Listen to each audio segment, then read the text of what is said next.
Alors voilà, bon, on va faire un format très raccourci. En gros, Maria Valtorta, donc, c'est une mystique italienne qui, pendant la Seconde Guerre mondiale, a eu plus de 600 visions de la vie de Jésus en l'espace de 4 ans. Donc elle est connue pour ça. Et avant, pendant et après, elle a également eu d'autres révélations privées qui sont plutôt sous forme d'enseignements, de dictées, etc., sur des sujets et des thèmes très spécifiques de la foi. Voilà, donc elle est connue essentiellement pour ses visions de la vie de Jésus. Donc voilà sa photo. Elle est décédée en 1961, donc il n'y a pas très longtemps. Là, c'est un petit tableau qui résume un peu les périodes au cours desquelles elle a eu ses révélations privées. Et Jésus va lui demander d'écrire tout ce qu'elle voit ou entend à la main pour pouvoir les transmettre. Vous savez, dans le catéchisme de l'Église catholique, il y a un chapitre sur les révélations privées. Donc c'est vraiment un cadeau qui est fait au peuple de Dieu pour expliciter certains points de la foi et mieux comprendre la réalité spirituelle à un moment donné de l'histoire. Donc quand il y a une nécessité particulière, le ciel peut s'adresser à des personnes qu'on appelle des mystiques qui ont cette proximité avec le ciel, mais non pas pour leur propre bien-être spirituel, mais vraiment pour l'édification du peuple de Dieu. Donc il y a une démarche de transmission. Donc elle va écrire 122 cahiers, elle va couvrir 122 cahiers d'écoliers, plus de 13 000 pages en l'espace de 12 ans. Et au cœur de ces 12 années, il y a 4 ans où elle va avoir des visions de la vie de Jésus qui vont recouvrir 9 000 pages manuscrites. À ma connaissance, c'est le livre le plus long de toute l'histoire humaine écrit en si peu de temps. Là, nous pouvons avoir un aperçu de ce à quoi ressemblaient ces écrits. Donc, c'est très intéressant parce que, vu que c'est récent, la fondation héritière en Italie a conservé tous ces manuscrits-là. Ils ont tous été numérisés. Et ce qu'on peut constater au premier abord, c'est qu'il n'y a presque pas de rature. Donc, des fois, elle rajoute quelques petites indications, mais c'est vraiment très léger. En fait, elle voyait donc ces visions-là et elle écrivait à toute allure pour ne rien louper de ce qu'elle voyait. Et si vous voulez, il y a deux grandes composantes de ces écrits. C'est à la fois ce qu'elle voit, donc elle est sensoriellement présente dans les scènes, c'est-à-dire qu'elle peut ressentir la température ou les parfums. Donc elle est vraiment, avec ses sens, présente dans la scène qui est en train de vivre Jésus. Et en même temps, elle va retranscrire les dialogues. Donc on va dire que toute la partie descriptive, c'est ses mots à elle, sa manière de décrire, sa manière de retranscrire ce qu'elle voit, comme si moi je décrivais là le public présent, le tableau, cette salle, etc. Et puis, il y a toute la partie des dialogues où là, il s'agit d'être fidèle à ce qu'elle entend. Et elle a cette grâce de pouvoir comprendre toutes les langues étrangères, que ce soit l'araméen, le grec, l'hébreu, le latin, et donc de pouvoir écrire en italien moderne, donc on n'a pas de problème de traduction. Et donc là, elle va retranscrire ce qu'elle entend. Et parfois, quand ça va trop vite, c'est Jésus en personne qui va lui répéter le mot qu'elle aurait loupé.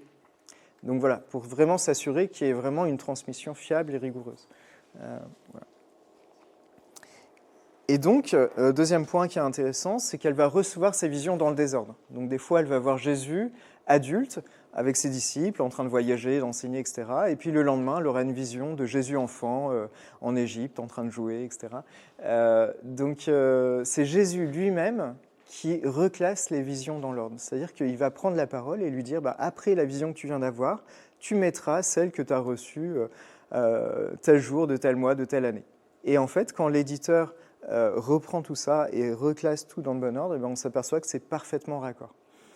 Et sachant qu'on a tous les cahiers, et donc on voit bien que vu que les visions la rédaction se suit, on voit bien à quel point ça peut être mélangé. Et ce qui est extraordinaire, c'est que quand on remet tout dans le bon ordre, tout est cohérent. Donc il n'y a pas un moment où Jésus serait dans le nord-est de la Galilée et puis le lendemain du côté de Gaza, puisque ça n'aurait pas été cohérent en termes de distance. Donc à chaque fois, c'est parfaitement raccord. À titre de comparaison, donc là, il y a un petit tableau. Donc, j'ai pris Marcel Proust parce que, d'après le Guinness des records, c'est le roman le plus long de toute l'histoire donc à la recherche du temps perdu. Et on voit que le texte de Maria Valtorta fait 1 million de caractères de plus que Marcel Proust. Elle a écrit en 4 ans et lui, il a écrit en 16 ans. Sachant que Maria Valtorta était une âme victime, donc elle était semi-paralysée, elle ne pouvait pas quitter son lit, et elle avait des grandes souffrances physiques qu'elle endurait au quotidien. Et donc, ce n'était pas des conditions faciles pour une telle œuvre. Alors, ce qui est extraordinaire, pourquoi c'est si long ? Tout simplement parce qu'en fait, il y a énormément de détails.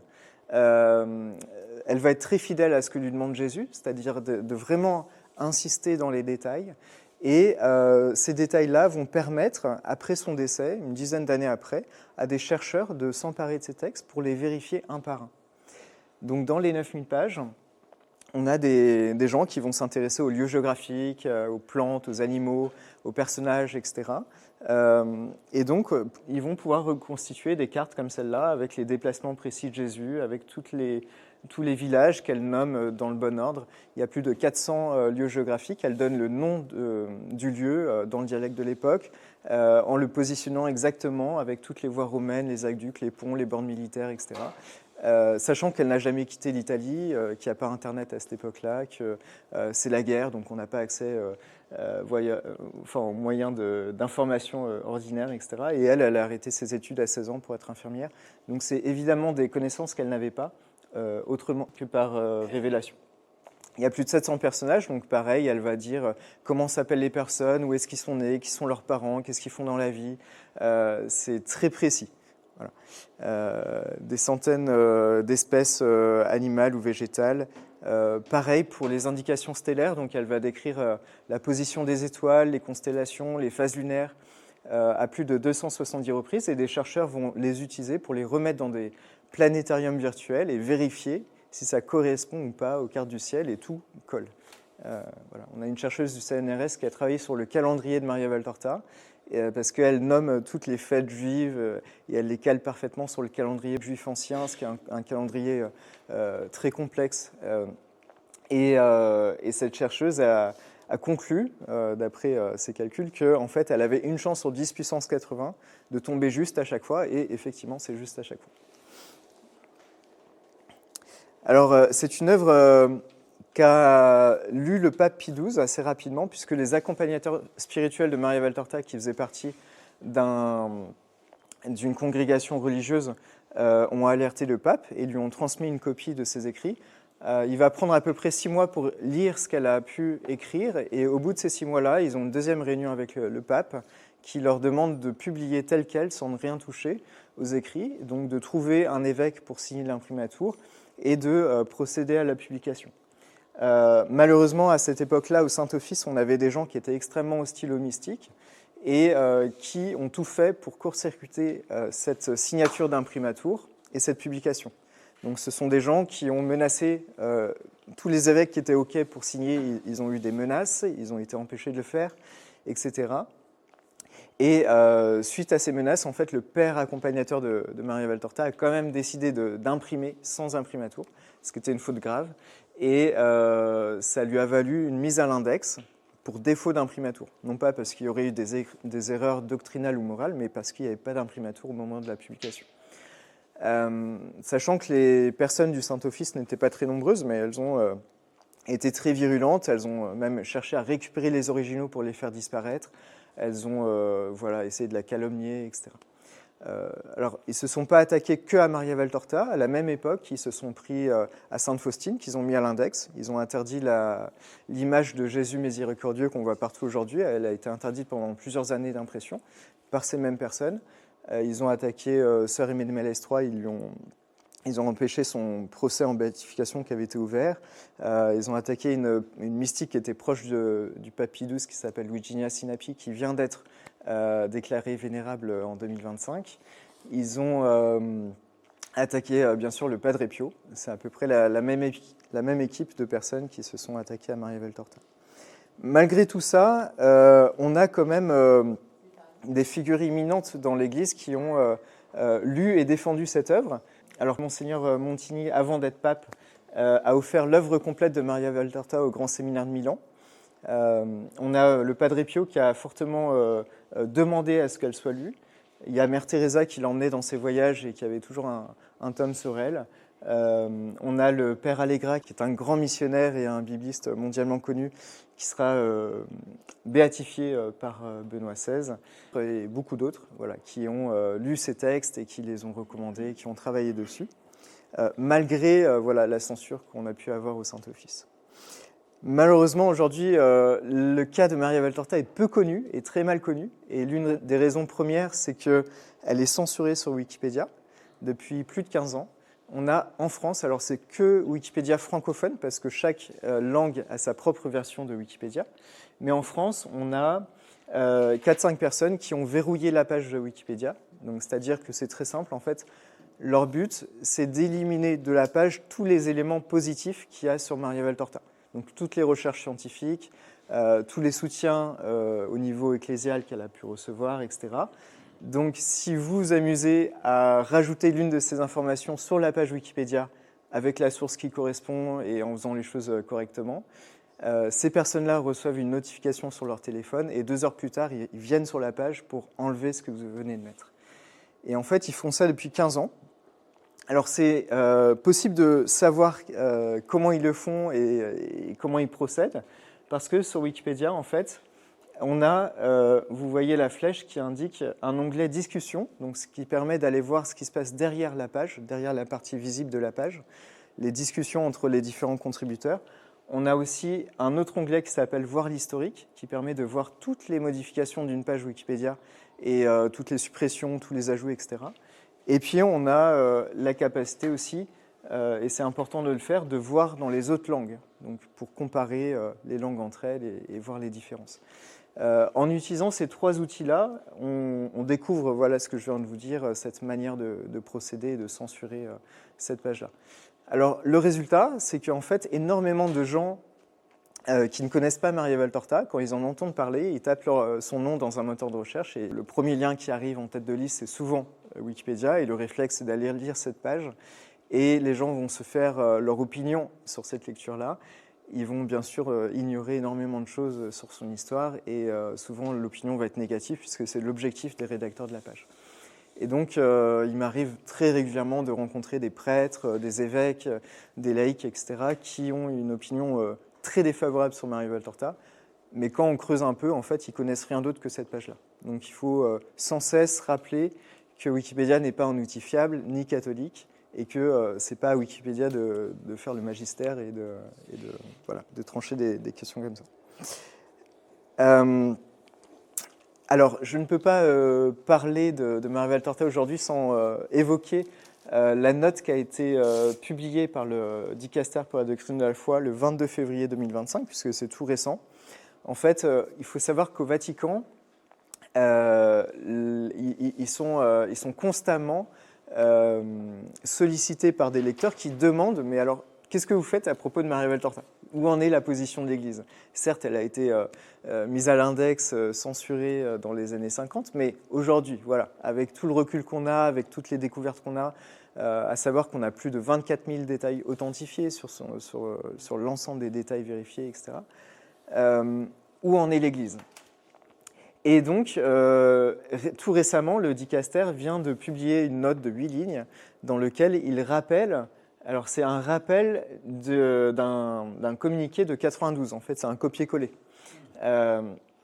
Donc il rappelle que les prétendues visions, révélations et communications contenues dans les écrits de Maria Valtorta, ou en tout cas qui leur sont attribuées, ne peuvent être considérées comme d'origine surnaturelle, mais doivent être considérées comme des formes littéraires utilisées par l'auteur pour raconter à sa manière la vie de Jésus.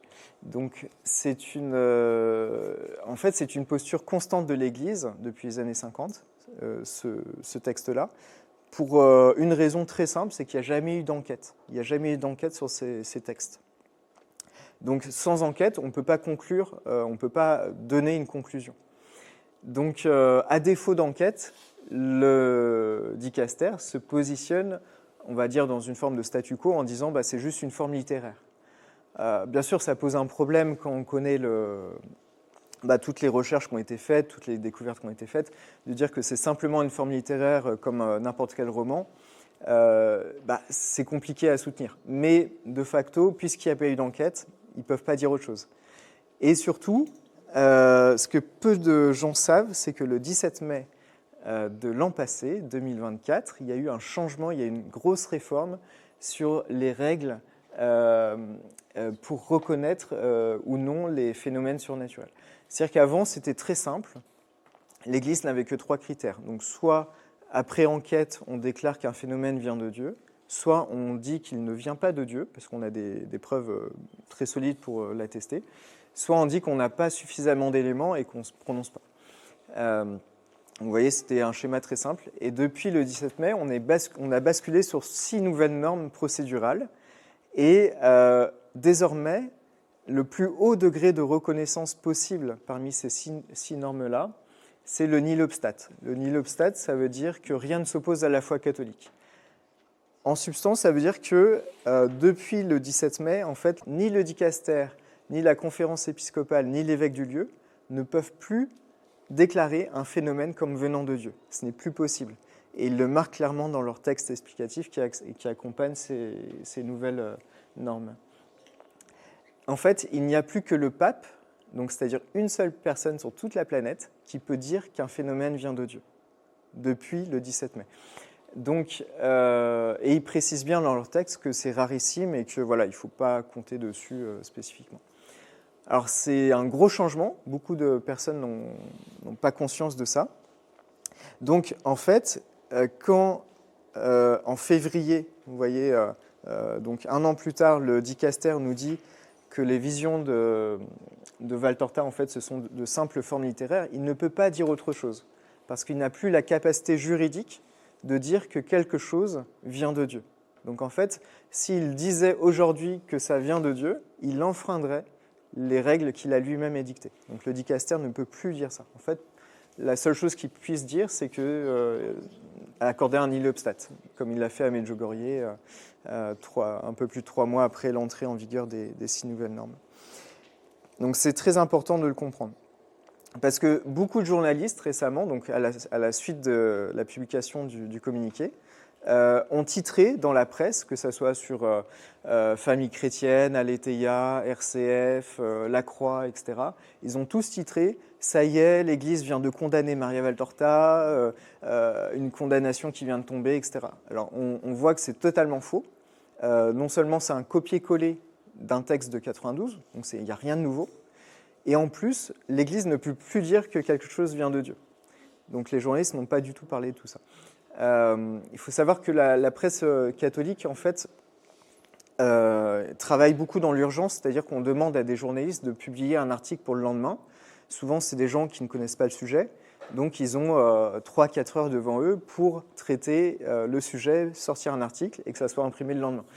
Et donc, qu'est-ce qu'ils vont faire ? Ils vont aller sur Wikipédia, ils vont aller regarder à droite, à gauche, essayer de collecter des infos, peut-être passer un coup de fil ou deux, et sortir quelque chose. Mais évidemment, ce n'est pas comme ça qu'on peut traiter un sujet aussi complexe en quelques heures. Donc forcément, le résultat est pas génial.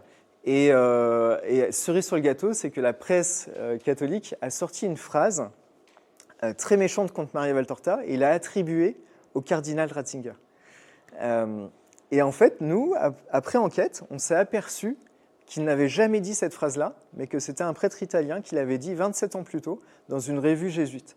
Donc vous voyez comment une phrase d'un prêtre en Italie se retrouve dans la bouche de Ratzinger et dans toute la presse catholique. Quasiment tous les journalistes l'ont copié, cette phrase-là. Donc après, c'est des centaines de milliers de personnes potentiellement qui sont informées, qui sont mal informées. Et en fait, je vous le donne en mille, d'où vient cette phrase-là ? En fait, elle vient de Wikipédia. Elle était présente sur Wikipédia, les journalistes ont juste fait le copier-coller de cette phrase-là, l'ont intégrée dans leur article, et puis voilà.